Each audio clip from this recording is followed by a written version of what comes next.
Very good morning friends.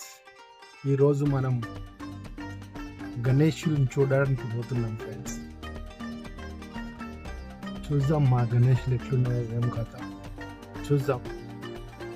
ఏదైతే road మీదకి వస్తున్నదో అవి చూపెడతా ఉంటాం.